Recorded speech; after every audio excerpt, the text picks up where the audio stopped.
The Chrysanthemums by John Steinbeck. Read by Walter Bound. The high, gray flannel fog of winter closed off the Salinas Valley from the sky and from all the rest of the world. On every side it sat like a lid on the mountains and made of the great valley a closed pot. On the broad, level land floor the gang plows bit deep and left the black earth shining like metal where the shars had cut. On the foothill ranches across the Salinas River, the yellow stubble fields seemed to be bathed in pale, cold sunshine. But there was no sunshine in the valley now in December. The thick willow scrub along the river flamed with sharp and positive yellow leaves.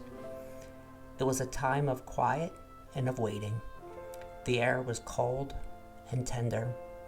A light wind blew up from the southwest, so that the farmers were mildly hopeful of a good rain before long. But fog and rain did not go together. Across the river, on Henry Allen's foothill ranch, there was little work to be done, for the hay was cut and stored, and the orchards were plowed up to receive the rain deeply when it should come. The cattle on the higher slopes were becoming shaggy and rough-coated.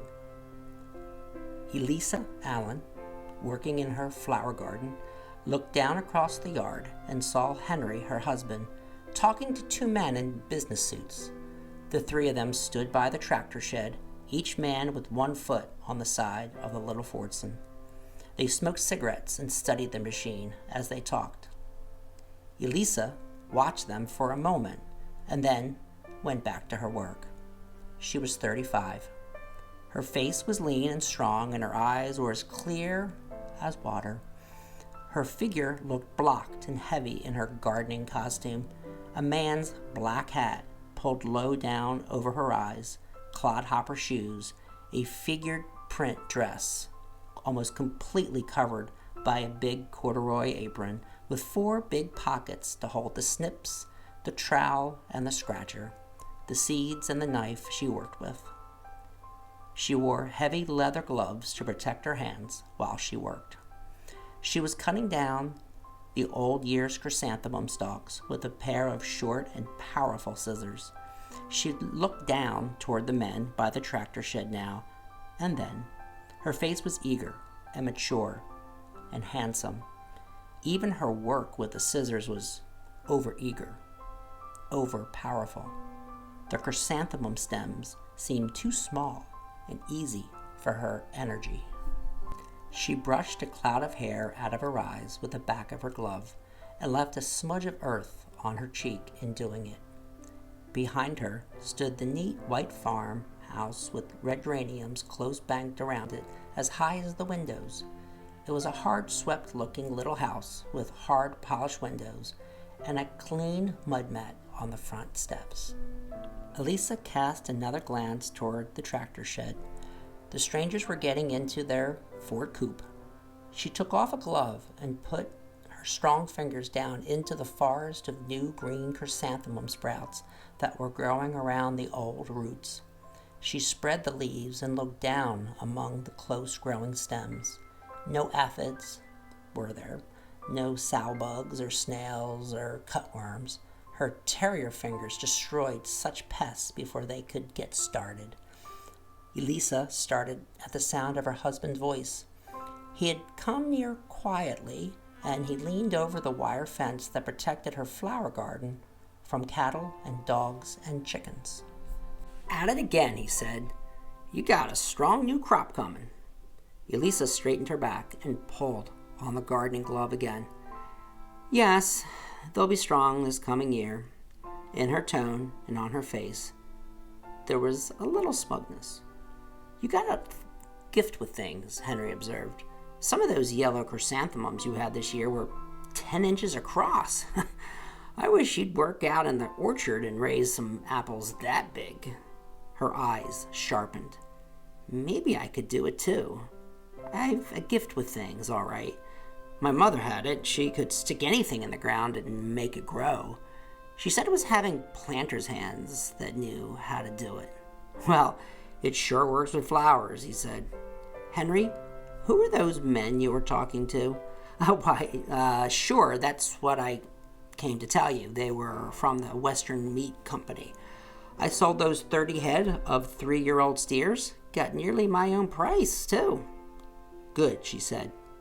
"Good for you." "And I thought," he continued, "I thought how it's Saturday afternoon and we might go into Selena's for dinner at a restaurant and then to a picture show to celebrate, you see." "Good," she repeated. Yes, that would be good." Henry put on his joking tone. "There's fights tonight. How'd you like to go to the fights?" "No," she said breathlessly. "No, I wouldn't like fights." "Just fooling, Lisa. We'll go to a movie. Let's see, it's 2 now, and I'm going to take Scotty and bring down those steers from the hill. It'll take us maybe 2 hours. We'll go into town about 5 and have dinner at the Cominas Hotel. Like that?" "Of course I'd like it. It's good to eat away from home." "All right then. I'll go get up a couple horses." She said, "I'll have plenty of time to transplant some of these sets, I guess." She heard her husband calling Scotty down by the barn. A little later, she saw the 2 men ride up the pale yellow hillside in search of the steers. There was a little square sandy bed kept for rooting the chrysanthemums. With her trowel, she turned the soil over and over and smoothed it and patted it firm. Then she dug 10 parallel trenches to receive the sets. Back at the chrysanthemum bed, she pulled out the little crisp shoots, trimmed off the leaves of each one with her scissors, and laid it on the small orderly pile. A squeak of wheels and plod of hoofs came from the road. Elisa looked up. The county road ran along the dense bank of willows and cottonwoods that bordered the river, and up this road came a curious vehicle, curiously drawn. It was an old prairie spring wagon with a round canvas top on it like the cover of a prairie schooner. It was drawn by an old bay horse and a little gray and white burro. A big stubble-bearded man sat between the cover flaps and drove the crawling team. Underneath the wagon, behind the hind wheels, a lean and wrangly mongrel dog walked sedately. Words were painted on the canvas in clumsy, crooked letters. Pots, pans, knives, scissors, lawnmowers, fixed. 2 rows of articles and the triumphantly definitive "fixed" below. The black paint had run down in little sharp points beneath each letter. Elisa, squatting on the ground, watched to see the crazy, loose-jointed wagon pass by. But it didn't pass. It turned into the farm road in front of her house, crooked old wheels skirling and squeaking. The rangy dog darted from between the wheels and ran ahead. Instantly, the 2 ranch shepherds flew at him. Then all 3 stopped, and with a sniff and quivering tails, with taut straight legs, with ambassadorial dignity, they slowly circled, sniffing daintily. The caravan pulled up to Elisa's wire fence and stopped. Now the newcomer dog, feeling outnumbered, lowered his tail and retired under the wagon and raised hackles and bared teeth. The man on the wagon seat called out, "That's a bad dog in a fight when he gets started." Elisa laughed. "I see he is. How soon does he generally get started?" The man caught up with her laughter and echoed it heartily. "Sometimes not for weeks and weeks," he said.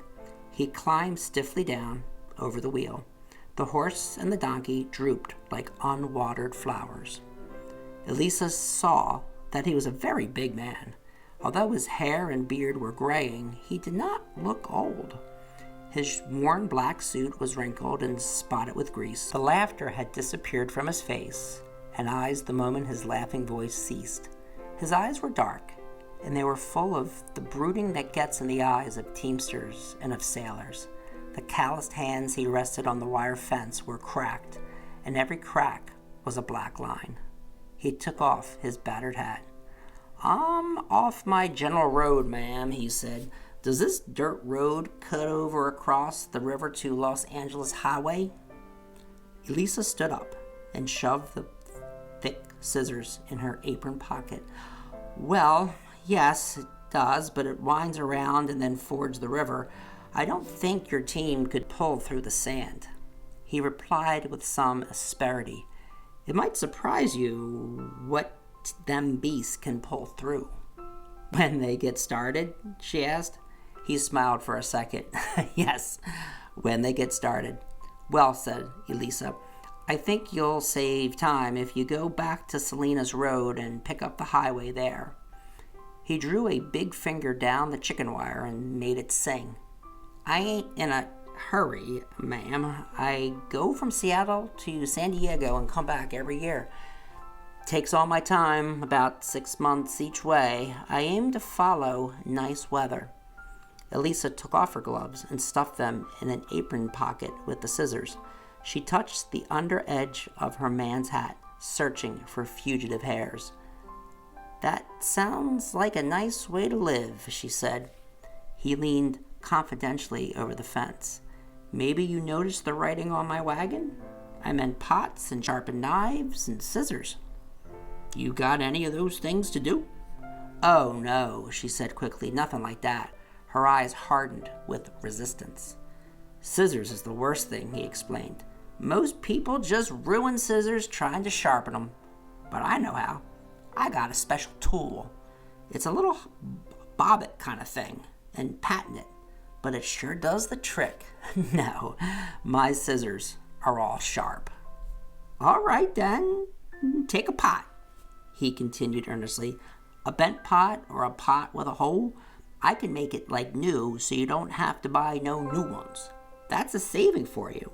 No, she said shortly. I'll tell you I have nothing like that for you to do. His face fell to an exaggerated sadness. His voice took on a whining undertone. I ain't had a thing to do today. Maybe I won't have no supper tonight. You see, I'm off my regular road. I know folks on the highway clear from Seattle to San Diego. They save their things for me to sharpen because they know I do it so good and save them money. I'm sorry, said Elisa irritably. I haven't anything for you to do.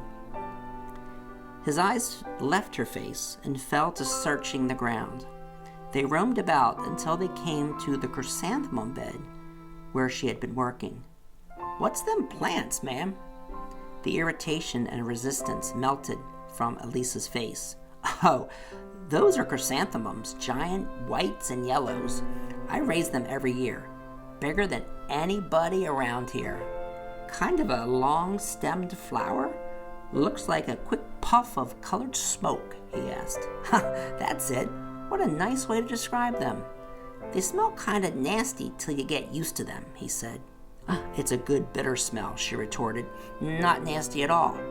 He changed his tone quickly. Well, I like the smell myself. I had 10-inch blooms this year, she said. The man leaned farther over the fence. Look, I know a lady down the road a piece. Has got the nicest garden you'd ever seen. Got nearly every kind of flower, but no chrysanthemums. Last year, I was mending a copper-bottom washtub for her. That's a hard job, but I do it good. She said to me, if you ever come across some nice chrysanthemums, I wish you'd try to get me a few seeds. That's what she told me. Elisa's eyes grew alert and eager. She couldn't have known much about chrysanthemums. Can't raise them from seed, but it's much easier to root the little sprouts you see there. Oh, he said, I suppose I can't take none to her then. Why, yes you can, Elisa cried. I can put some in damp sand and you can carry them right along with you. They'll take root in a pot if you keep them damp, and then she can transplant them. She'd sure like to have some, ma'am. You say they're nice ones? Beautiful, she said. Oh, beautiful. Her eyes shone. She tore off the battered hat and shook out her dark, pretty hair. I'll put them in a flower pot, and you can take them right with you. Come into the yard. While the man came through the picket fence, Elisa ran excitedly along the geranium-bordered path to the back of the house. She returned carrying a big red flower pot. The gloves were forgotten now. She kneeled on the ground by the starting bed and dug up the sandy soil with her fingers and scooped it into the bright new flower pot. Then she picked up the little pile of shoots she had prepared. With her strong fingers, she pressed them into the sand and tamped around them with her knuckles. The man stood over her. "I'll tell you what to do," she said. "You remember, so you tell the lady." "Yes, I'll try to remember." "Well, look. These will take root in about a month. Then she must set them out about a foot apart in good rich earth like this. See?" She lifted a handful of dark soil for him to look at. "They'll grow fast and tall. Now, remember this. In July, tell her to cut them down about 8 inches from the ground." "Before they bloom?" he asked. "Yes, before they bloom." Her face was tight with eagerness. "They'll grow right up again. About the last of September, the buds will start." She stopped and seemed perplexed. "It's the budding that takes the most care," she said hesitantly. "I don't know how to tell you." She looked deep into his eyes, searchingly. Her mouth opened a little, and she seemed to be listening. "I'll try to tell you," she said. "Did you ever hear of planting hands?" "Can't say that I have, ma'am." "Well, I can only tell you what it feels like. It's when you're picking off the buds you don't want. Everything goes right down to your fingertips. You watch your fingers work. They do it themselves. You can feel how it is. They pick and pick the buds. They never make a mistake. They're with the plant, do you see? Your fingers and the plant. You can feel that right up your arm. They know. They never make a mistake. You can feel it. When you're like that, you can't do anything wrong. Do you see that? Can you understand that?" She was kneeling on the ground looking up at him. Her breast swelled passionately. The man's eyes narrowed. He looked away self-consciously. "Maybe I know," he said. "Sometimes in the night, the wagon in there." Elisa's voice grew husky. She broke in on him. "I've never lived as you do, but I know what you mean. When the night is dark, why, the stars are sharp-pointed and there's quiet. Why, you rise up, and every pointed star gets driven into your body. It's like that, hot and sharp and lovely." Kneeling there, her hand went out toward his leg in the greasy black trousers. Her hesitant fingers almost touched the cloth. Then her hand dropped to the ground. She crouched low, like a fawning dog. He said, "It's nice, just like you say, only when you don't have no dinner, it ain't." She stood up then, very straight, and her face was ashamed. She held the flower pot out to him and placed it gently in his arms. "Here, put it in your wagon on the seat where you can watch it. Maybe I can find something for you to do." At the back of the house, she dug in the can pile and found 2 old and battered aluminum saucepans. She carried them back and gave them to him. "Here, maybe you can fix these." His manner changed. He became professional. "Good as new, I can fix them." At the back of his wagon, he set a little anvil and out on an oily toolbox dug a small machine hammer. Elisa came through the gate to watch him while he pounded out the dents in the kettles. His mouth grew sure and knowing. At the difficult part of the work, he sucked his lower lip. "You sleep right in the wagon?" Elisa asked.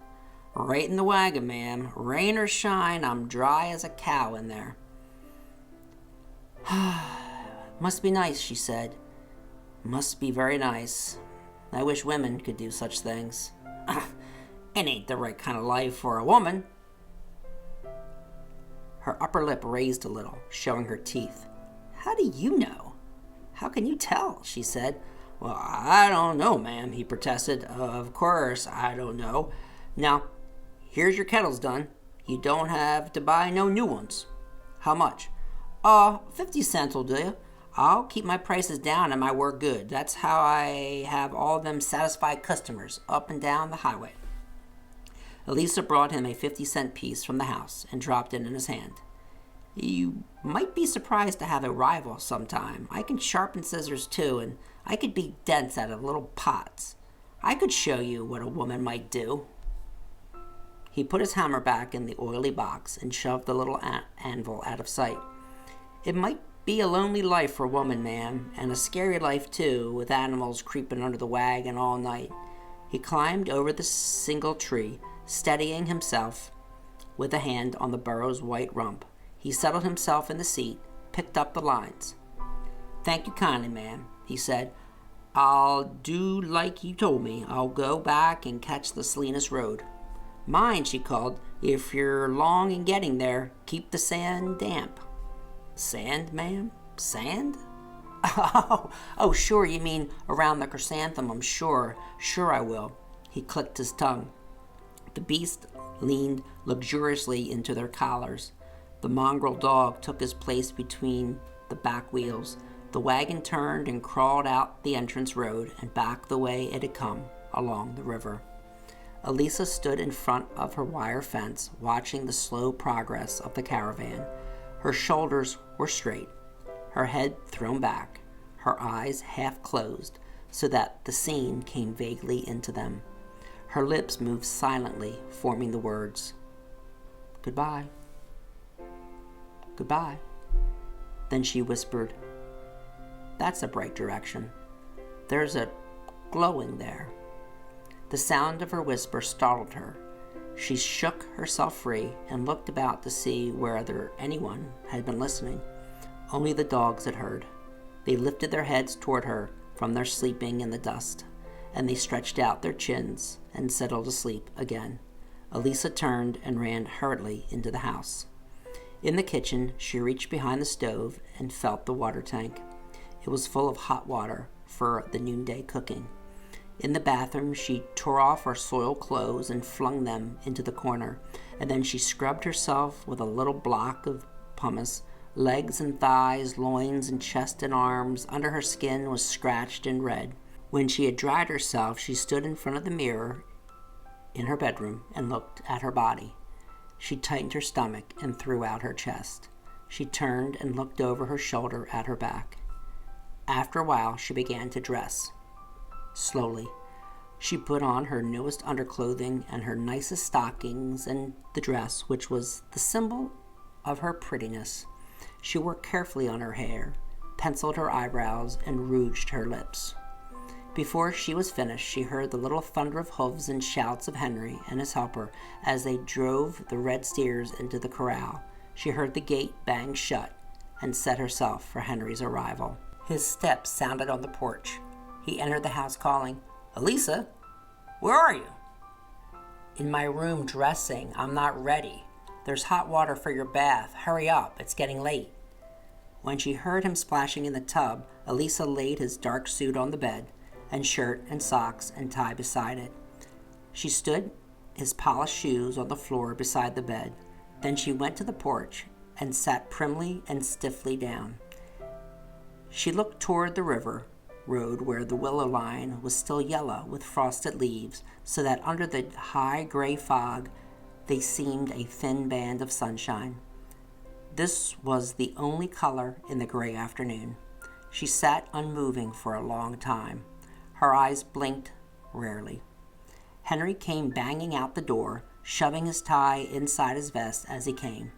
Elisa stiffened and her face grew tight. Henry stopped short and looked at her. Why, Elisa, you look so nice." "Nice?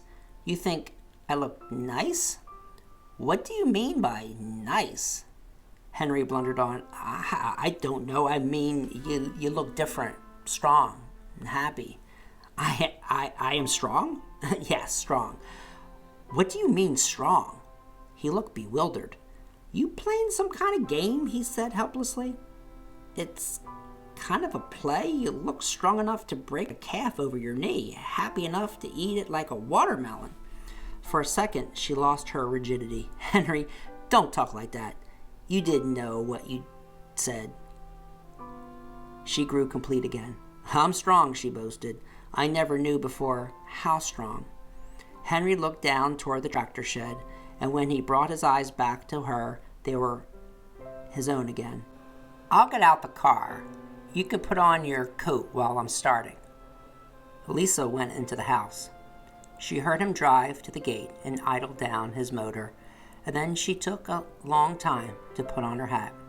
She pulled it here and pressed it there. When Henry turned the motor off, she slipped into her coat and went out. The little roadster bounced along the dirt road by the river, raising the birds and driving the rabbits into the brush. 2 cranes flapped heavily over the willow line and dropped into the riverbed. Far ahead on the road, Elisa saw a dark speck. She knew. She tried not to look as they passed it, but her eyes would not obey. She whispered to herself sadly, "He might have thrown them off the road. That wouldn't have been much trouble, not very much. But he kept the pot," she explained. "He had to keep the pot. That's why he couldn't get them off the road." The roadster turned a bend, and she saw the caravan ahead. She swung full around toward her husband, so she could not see the little covered wagon and the mismatched team as the car passed them. In a moment, it was over. The thing was done. She did not look back. She said loudly, to be heard above the motor, "It will be good tonight. A good dinner." "Now you've changed again," Henry complained. He took one hand from the wheel and patted her knee. "I ought to take you to dinner oftener. It would be good for both of us. We get so heavy out on the ranch." "Henry," she asked, "could we have wine at dinner?" "Sure we could. Say, that will be fine." She was silent for a while. Then she said, "Henry, at those prize fights, do the men hurt each other very much?" "Sometimes a little, not often. Why?" "Well, I've read how they break noses and blood runs down their chest. I've read how the fighting gloves get heavy and soggy with blood." He looked around at her. "What's the matter, Elisa? I didn't know you read things like that." He brought the car to a stop, then turned to the right over the Salinas River Bridge. "Do any women ever go to the fights?" she asked. "Oh, sure, some." "What's the matter, Elisa? Do you want to go? I don't think you'd like it, but I'll take you if you really want to go." She relaxed limply in her seat. "Oh, no, I don't want to go. I'm sure I don't." Her face was turned away from him. "It will be enough if we can have wine. It will be plenty." She turned up her coat collar so he could not see that she was crying weakly like an old woman.